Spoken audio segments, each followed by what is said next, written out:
Good afternoon, students. This is Dr. Anshoo Sharma from Government College, Chaksu, and today I shall be doing the poem "A Night of the Scorpion" by Nissim Ezekiel. I have shared the extensive PDF notes with you. I hope you have gone through the notes. And today I'll just be giving you the introduction of the poem. The earlier poem, Enterprise, I hope you've gone through that poem, you've understood that poem. If there is any issues regarding anything, you can always get in touch with me. Today I will just share briefly the introduction of Night of the Scorpion.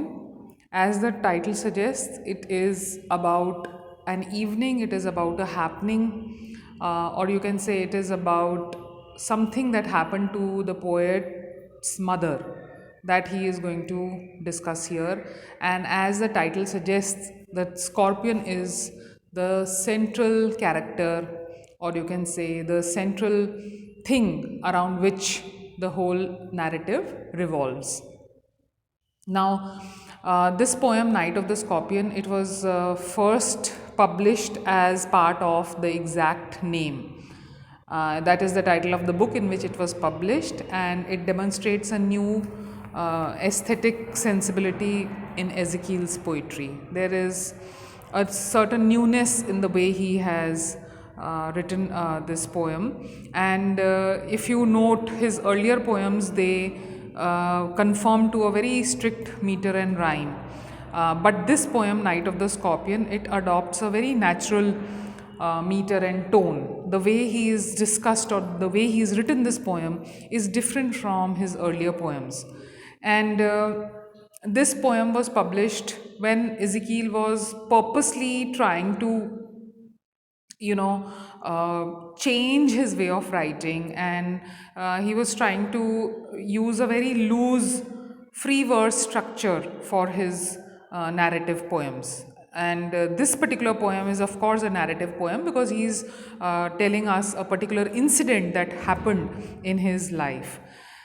And if you note, Ezekiel also stopped putting capitals at the beginning of each line. I'll read the poem, it will be before you very soon. I'll read it, then you can note it. And this, allows for a very easy flow of ideas from one line to the other. There is a kind of flow that is created, and you will perceive it upon reading the poem. Now, why did he do this? That is, why did he, kind of go away from a formal structure of poem into a more flowing kind of, a pattern? Why did Ezekiel do that? Now, the reason for that, the answer for that is that Ezekiel purposely, chose this casual, or you can say a free flowing kind of verse, because like for example, there is line breaks, there's enjambment. I've already explained to you, when the idea continues from one line to the next, even if there is a break of paragraphs, the sense does not get completed within one paragraph, rather it continues on into the second paragraph as if there is no full stop in between. Okay, so he purposely did all this because he wanted to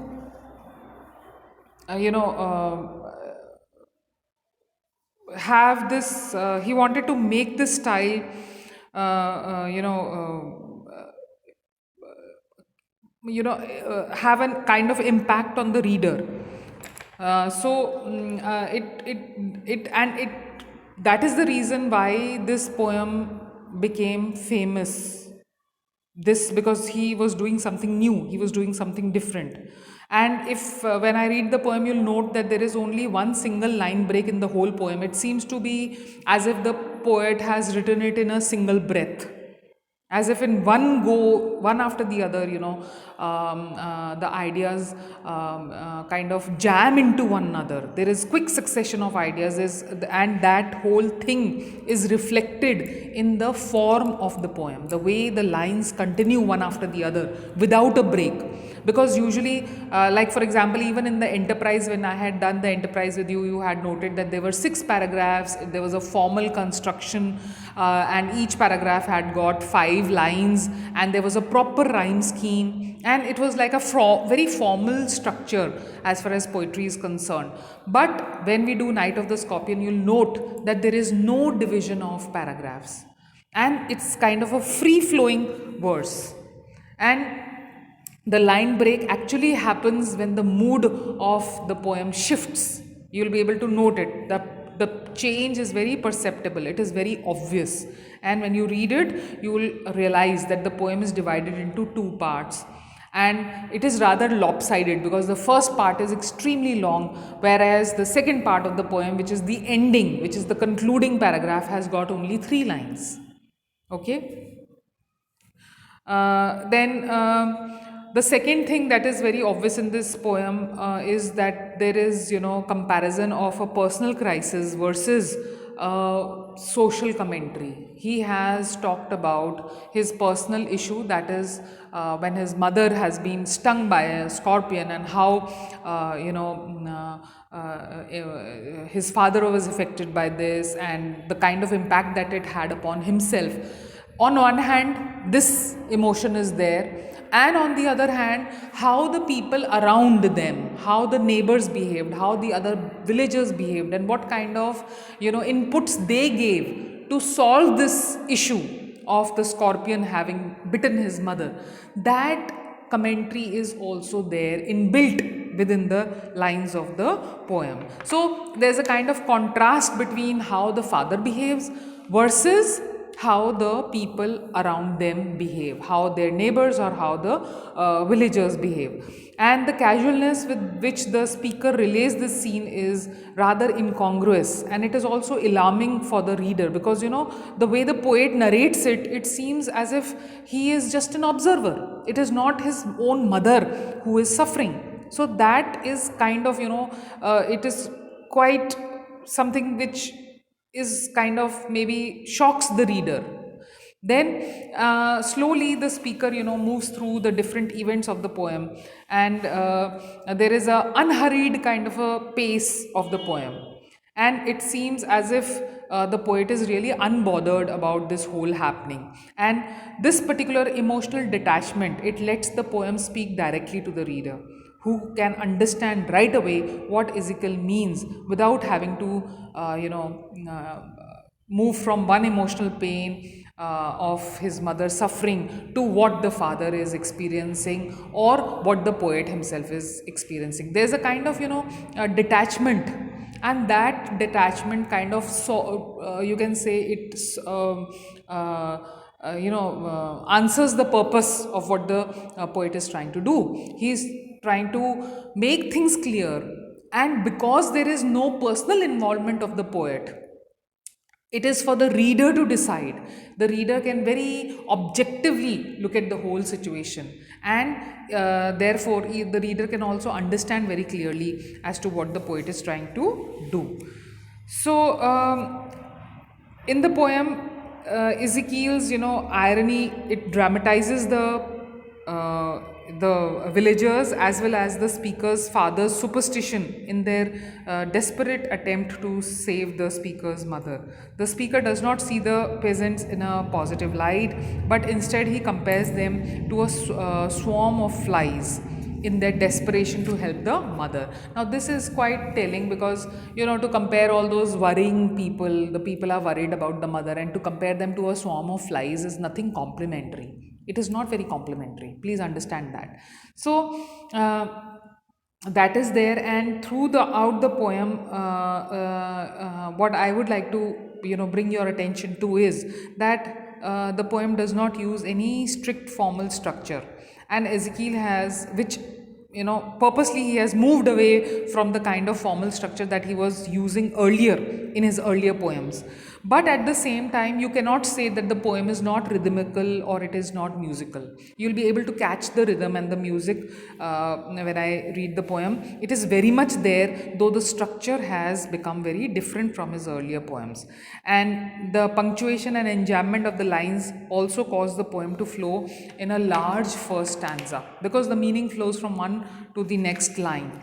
And this helps to build a kind of tension, and that huge block of verses is easier and it is more pleasant to read because of the use of enjambment. Then for example, even the description of the peasants looking for the scorpion contain an easy internal rhythm. When I read it, for example, I'll just quickly read these couple of lines. It's here.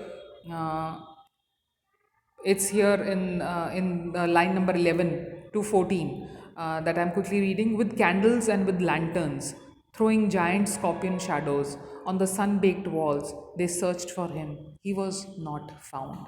So there's a very kind of, there's a flow, and you can understand while reading that very clearly what the poet is trying to say. A very commonplace happening, that the people were desperate to look for the scorpion, but they looked everywhere, but they were not able to find him. So these lines, they start out in an even rhythm with candles and with lanterns, candles, lanterns, that na sound, that rhythm is there, which is very much obvious. And this is only broken by a colon and the depressing revelation that the scorpion was not found. So you can see he's telling us different things, and he's conveying it very perfectly through the form that he has decided to use. And there is a variation of rhythm throughout the poem, and it helps Ezekiel to achieve the different emotional effects that he wishes to have on his readers. Then finally, the poem communicates a tension between the urban living and the natural world, because there's always a strife, there is always a pulling about between the modern ways of living versus the traditional beliefs. That is also very obvious in this poem, and again Ezekiel seems to be returning to this theme, return to this concept of the urban living versus the natural world.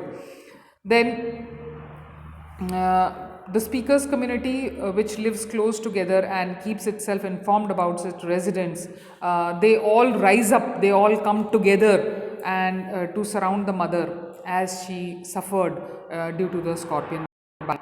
And the you can say, I would say that the scorpion is not exactly the protagonist of the poem, rather the scorpion is the antagonist of the poem, and who is forgiven by the speaker very early on, since he was indoors simply for survival. Because you please understand this idea, this concept, because firstly, as I have just mentioned, that the poet is rather unaffected. He is kind of a detached onlooker.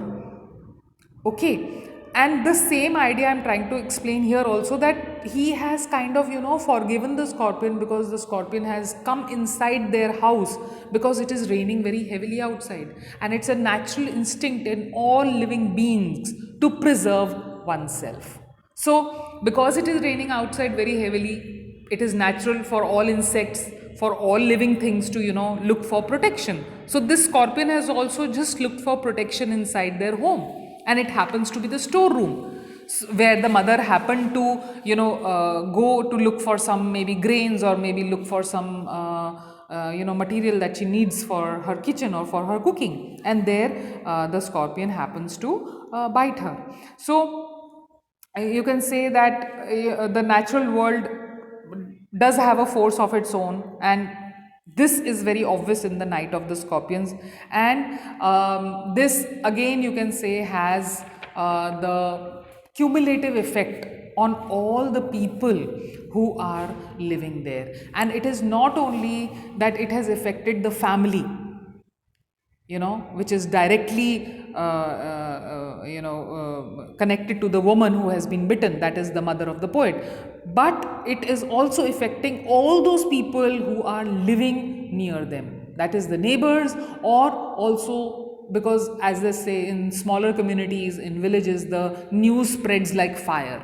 So it is like so many people come to know about this incident, and all of them hop in, or you can say jump in, to help the family that is facing this problem of a lady being bitten by a scorpion, which of course can be poisonous. So this is the basic background. Before I end, I would just like to read the poem here, as is my usual way of doing things. So here the poem is before you on your screens, and I have particularly taken up this format because it is a bit clear. If I take up the earlier format, it is, you will not be able to read it on the screen. So here the divisions are there, but please mind it that these divisions are not there in the original poem. This is just for the convenience sake that these, paragraphs you can notice on your screen. It is just to make things easier. It is just to make things, or you can say the poem, easily readable, that I have chosen this format. Night of the Scorpion. I remember the night my mother was stung by a scorpion. 10 hours of steady rain had driven him to crawl beneath a sack of rice. Parting with his poison, flash of diabolic tail in the dark room. He risked the rain again. The peasants came like swarms of flies and buzzed the name of God 100 times to paralyze the evil one. With candles and with lanterns, throwing giant scorpion shadows on the mud baked walls, they searched for him. He was not found. They clicked their tongues. With every movement that the scorpion made, his poison moved in mother's blood, they said. May he sit still, they said. May the sins of your previous birth be burnt away tonight, they said. May your suffering decrease the misfortunes of your next birth, they said. May the sum of all evil balanced in this unreal world against the sum of good become diminished by your pain. May the poison purify your flesh of desire and your spirit of ambition, they said. And they sat around on the floor with my mother in the center, the peace of understanding on each face. More candles, more lanterns, more neighbors, more insects, and the endless rain. My mother twisted through and through, groaning on a mat. My father, septic, rationalist, trying every curse and blessing, powder, mixture, herb, and hybrid. He poured even a little paraffin upon the bitten toe and put a match to it. I watched the flame feeding on my mother. I watched the holy man perform his rites to tame the poison with an incantation. After 20 hours, it lost its sting. My mother only said, "Thank God the scorpion picked on me and spared my children." So, this is the complete poem, and you can see here on this page purposely this gap. Please note this gap. It lost its sting. This is the ending of the first part of the poem. It's a long narrative, and there are no breaks, there are no paragraph divisions. It begins, the first line it begins, I remember the night my mother was stung by a scorpion. From there it starts and it ends here, it lost its sting. At this point, that long narrative, that long paragraph comes to an end. And only the second half of the poem, my mother only said, "Thank God the scorpion picked on me and spared my children." This is the concluding stanza, or you can say this is the second stanza, which indicates the conclusion of the poem, where the mood changes.